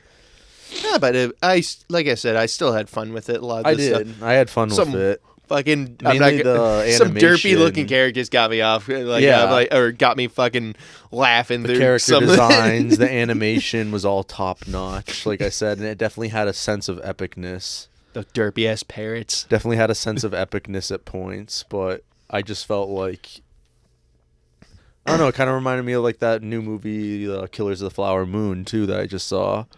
Really liked it, but I almost like felt like in the end, like, man, you could have really tied this up almost more and like really made this something special, especially with like both being over 2 hours. Killers of the Flower Moon's like 3.5 hours, and it's just like, but they same key thing here is that they have a very slow pace to them. And I think when you have a slow pace, sometimes you have something like Better Call Saul or Breaking Bad where the slow pace is rewarded in the end, and you're like, wow, this is insane. Like, everything's connecting here, and like, this is really working. But then I feel like you get some other things where I don't know, at least to me, like it can feel like a little underwhelming. I mean, for me, like it didn't. The pace didn't feel too slow compared to it felt like a very similar pace to a lot of the Miyazaki ones. Like Spirited Away had a little startup. I mean, wasn't as slow but I just felt like that could have benefited it. I felt like the first like 2/3 of the movie were very slow pace, and then you kind of really get into everything and. I mean, maybe. Kind of that by that point, that kind of goes into what I was saying, where like some of the dynamics between the characters and stuff. It's like you just met, like why are you acting like you're best friends now, or something like that. I don't know. Like what character would you say like felt like that? Him and the girl that was his age. That was like his mom. Spoiler. But I mean, I think that was. Discussion has been spoiler talk this entire time. Yeah, shut the fuck up. Everyone should know that. At this spoilers. point. We said it. I said it earlier. But yeah, just like the thing with his. But I guess that kind of makes sense because like it is his mom to him. Like it makes sense from his perspective, but from hers almost like her being almost his. I don't know. Like it was just like some of those things where it's not that it was bad or anything. I'm not saying it was bad, but to me it felt like almost rushed. Where I'm like. Okay, like, or I don't know, it just was the same thing with that other character, too, that was the old woman and stuff like that. Yeah, there are, like, parts that are a little odd at times, I will admit. But it wasn't bad, I'm not saying that, no. I'm just saying, like, it felt really rushed weird, a little bit. Odd parts, yeah, no, I get you, like, the old lady one still seems to be the one most out of left field half the time, like, I get the thing they're going for, like, it seemed like if it was, like, at different times or some stuff like that, where worlds collide or whatever it is, and, some of it, but then the old lady, like the younger old version, the old nanny, fucking throws a few things off at times. You're like, I mean, I'm like, I kind of guessed it from the beginning. I'm like, all right, they go one way and then they change some other stuff. I'm like, makes you, because I originally thought it was like alternate versions of them. Like every person has essentially like an alternate version in this world of themselves, or like almost like an Earth 2 version. I mean, or something like that. Like multiverse. Like someone has, hell, some people could interpret it too. I can see some people saying it's interpreting it's a world created by the kid, like from things he's heard after him hitting himself in the fucking head and causing maybe like some like sort when he fell asleep at the beginning, maybe some sort of brain damage. I don't know. I mean, like I think the ending like kind of gets rid of that idea, in a way. But I can definitely see some people saying something like that, or they're picking some stuff to connect it. Because it did, like, where you've seen, like, versions of those characters. Like, the dolls are the old ladies from the alternate version. And technically, it's like, I don't know. That was another one I thought was weird because you can see like the Heron technically being like an alternate version too, like the real world version of Heron, and then like the alternate version would be a total dickbag. How he maybe somehow is interpreting the Heron. I don't know. That's probably some people overthink me, or probably some other people would probably overthink it like that. But personally, I do think it is more of the straightforward thing that it is an actual weird world created by their grand uncle, or the great grand uncle, great grand uncle or something. Yeah, Mark Hamill's character. Yeah, which do you think that was supposed to be like representing like religion or God or like something like that? Because like I kind of got like hints. Well, he was a god figure in that world. Yeah, exactly. So I don't think it was trying to say too much about religion aspect or something like that.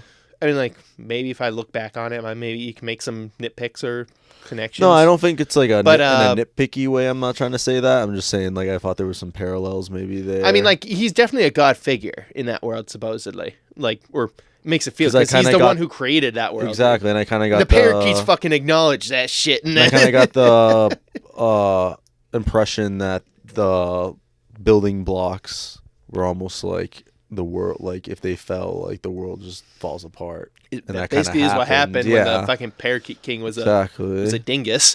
Decided to fuck this shit. But what did you think of the voice acting in this? Voice acting was actually pretty good, I would say. Right? Yeah, everything seemed pretty. They picked good voices, I think, for a lot of the characters, and I didn't see anything mismatch or anything. Everything flowed pretty damn well. So I have no complaints about the voice acting. Weird choices. Me finding out Dave Bautista was the fucking voice of the Parakeet King in the end. I'm like, what the fuck? And Defoe was the Heron, right? Was he? I missed that. It sounded like him because it almost sounded like Green Goblin, like when he's like Peter, like it sounded like that, didn't it?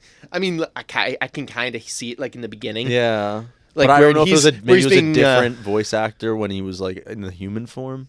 I don't know, maybe. Yeah, it could, or it just could be a different tone. Because he did sound a little different at that point. That's something to double check. Sounded very Defoe early on. Willem Dafoe. But yeah, I thought he was really good. I don't know. It just kind of goes back to that thing, though, like I said, where some of the things just feel rushed. And, like, I didn't really find the dynamic between the boy and the heron. Not that it was bad, like I said, but, like, I didn't really find it, like, in the end, like, to be, like, rewarding or kind of anything like that, really. And I felt like they kind of rushed him into the end of the story. Well, they almost like forgot about him for a bit, and then they were like, "Oh shit, yeah." Well, all right? That's kind of the thing about a lot of Ghibli movies. They do, a lot of the relationships and stuff are, or you would think are rushed, but it all depends on your perspective. Like, do you think it's just like the differences in writing between like American and Japanese?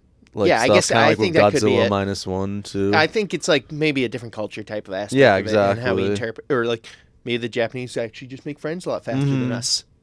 Fuck us, I guess. Yeah. Maybe we're just assholes. Fuck me. I don't trust Can't we all just get along? I don't trust this guy. Can we all just instantly be best friends? Nope. Go fuck yourself. And fuck you. But overall, I liked it. I just don't think it was like it was like a fun ride. Too memorable for me. I think I really appreciated the animation. The voice acting was good, even though I felt like plot-wise and with some of the character beats and stuff like that, they could have had like maybe some more memorable scenes in there with them. I would say that it was still a good fun thing. I can definitely see it being like, I would say better than like, what was the name of that one? The cat one of, I can't remember right off the top of my head. Porco Rosso? No, fuck you. I like that one. I really like Porco Rosso. I forget. Even though nobody else seems to remember too much about it. I haven't seen, like I said, I've only seen a few, so. But I would say it's a little bit above mid type of when taking into middle or something. I'd say that's probably a good spot for it. Like, because there are some things like, I feel like I've seen a lot of people kind of with similar things, like where they're like it's kind of in the middle or like upper middle. I think it's also very much up to you, like people's probably like what they like. Mm-hmm. Like some people I know, they like love Kiki's fucking delivery service. What do you think? Yeah, Like some people like for fans that some like if someone's favorite Ghibli movie was blank, what do you like? Do you think they would like this? You know what I'm saying? Like, is it a lot like Spirited Away, or like what do you think it's a lot like that? If that was their favorite, they would probably really like this new one. I would say if you like, that's a good example. What's a good idea of one? I'm trying to think of a proper comparison. Mm-hmm. Or like if it was a mesh. A little bit. If you like, let's say, Biff Spirited Away. That's what I kind of got some vibes of that, but that's one of the only ones I've seen. Times. So yeah, you can't say much. You know, kind of with like the grandmas or whatever. I kind of got that vibe. They do. And then, the warty grandmas that you see in the nannies. And then kind of like.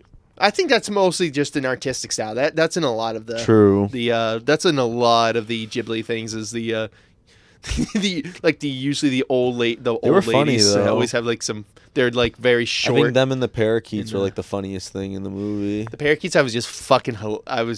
I constantly got. I swear to God, fellas, seeing every time I see the parakeets on screen, I couldn't help but chuckle a little bit because they're derpy as fuck looking eyes. And I will say, probably blankly staring. My favorite scene was probably when they were fixing his hole in his beak. He's just like keeps being a dick. He's like, "Shut the fuck up, bro." Like, thank you, Heron. It does bring up some like fucked up things to it, or interesting like ideas, like the pelicans. Everyone's like, "Fuck you, pelicans, for eating these spirits or whatever." And they're like, "We're just trying to survive too." I guess they're turning to babies. They're saying when they mature, they essentially reincarnate as babies. Yeah, I don't know if it's in the next world or how if they're just like we're just trying what? to survive too. Basically, like we were created to like eat them. Yeah, or it wasn't even they were created. I think they said they weren't even created; they were brought here. So I don't even know if that means they were created or if like the dude literally just brought them over from another world and or what.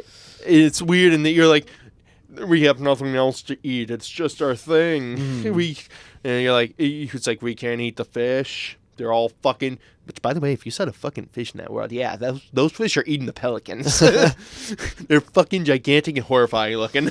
Yeah, I just thought like some of those things like were definitely interesting, but then they didn't really like follow up on them enough. Maybe I guess that is a good way. They didn't follow through or explain certain things. Yeah. I think that, but though, like I will make arguments too, like Miyazaki. But maybe his stuff is so deep, leaving those things up to your exactly. It could be them leaving it up to your interpretation, or it could be that there is something deeper there that we're just not. Yeah, that we just didn't notice the first time watching.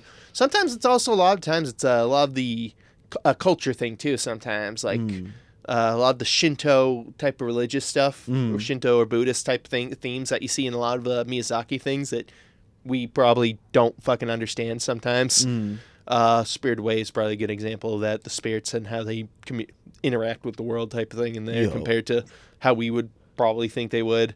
Or like Princess Mononoke, the fucking forest gods and stuff like that are essentially just very mortalish in a way. They can still get fucking killed.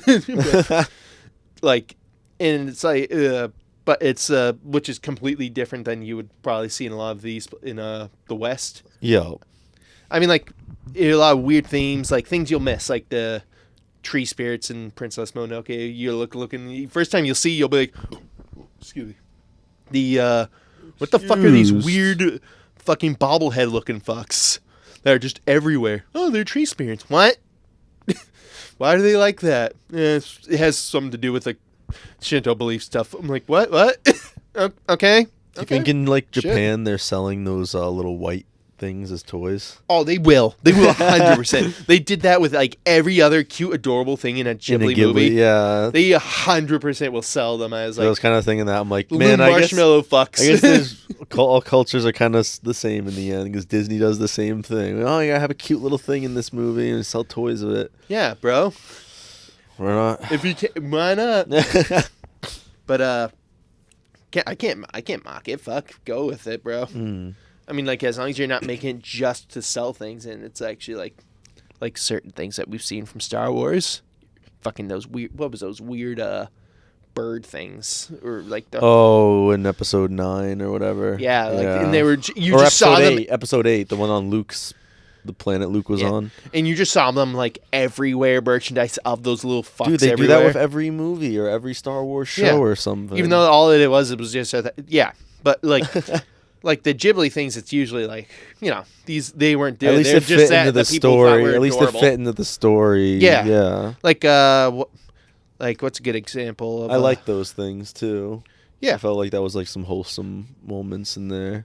Like there were so many fucking plushies of like fucking Totoro from My Neighbor Totoro. Oh yeah. Like those things are like a fucking popular. Hell, they were in the fucking Toy Story fucking movies. So really? Yeah, you never realized that? 1, 3 or something? 3 and 4, I believe. Also, wow. They were like one of the toys that that little girl owned. Probably because Disney's like I'm pretty sure they distributed some of the Ghibli movies for the U.S. releases at one point. And Disney are like fucking pretty close together. They made a collaboration together. Ponyo, I think. Might have been Ponyo too, but Castle in the Sky was also a big one. Oh really? Yeah, that was Disney too. Yep, Disney and Disney had a part in it where you'll see them credited too in it, and Miyazaki does get along with essentially the Disney company. So, I don't know. I don't think this one was though. I don't think this one was distributed by. I could be wrong though, but maybe that was just a temporary partnership thing. Sometimes I think they do go to Disney a lot of times for like the localization stuff. Yeah, some dubs or whatever. Because by the way, got a lot of people in this movie: Dave Bautista, Florence Pugh, Robert Pattinson, Willem Dafoe, Mark Hamill. So supposedly Willem Dafoe. We haven't confirmed that one yet. No, it is him. It was him? He is in there. Yeah, he is in there. Okay. So I'm like 90% sure he's that character, but yeah, that would make sense then. And yeah, they're all really good in the movie. Yeah, they did a great job with the voices. Yeah. What do you think? Would you recommend people go see it in theaters? I'd say give it a nice watch if you like that. Think it's Ghibli worth movies. Full price, or you think it's worth seeing like cheaper on a Tuesday, like or something like that, when you can see it like half off or something? If you're a Ghibli fan, I say it would be probably worth the watch. Yeah, full price. Like, it all depends on your taste, obviously, but if you're like an actual person who really likes Ghibli fans and such, I'd say give it a watch. Yeah, especially if you have like a movie subscription thing like we do. You can get into the movie for, it's in an RPX or IMAX situation for like $3. So yeah, definitely worth it. I think a lot of people will really like it. I think one of the things maybe we should also say is that, how do you think it is as like his final film? Do you think people are gonna feel disappointed because of that, or do you think like people are gonna be okay with it? Or I think people will be kind of okay with it, especially compared to the what was the other one, The Sound of Wind or something? Oh, that was supposed to originally be his last film, right? Yeah. It's not a bad movie, but you think it's better than that? It's just it's not a bad movie. It's just like very more less whimsical, fantastical. Yeah, fantastical. I think is a good term. It's a good movie. Like I said, animation looks good. It's what you see, but when it has to do with like this, like let's say a lot of his things are either like a lot more spiritually type stuff, or like you said, fantastical and these type of things. That one was not up there with that type of stuff. Yeah, like it's still because it was like based on I think they said like based on an actual like person, the Italian guy who created the modern like plane idea or something like that at the time, and like basically and then how they started using his creation for war, and he was like upset about it. He's like, no, it's like I don't want my plane for war. It's like Oppenheimer. Oh my god, Oppenheimer. But yeah, so I think, like I said, I don't think it's a bad send off. Okay, I mean, like if it is. Probably it. I don't know. I mean, we keep hearing it's his last movie, but you never know. But now he's supposedly working on another, so... Another one. Let's get another. Another one. Do it again. I think we can make one even better. Do it again. Oh.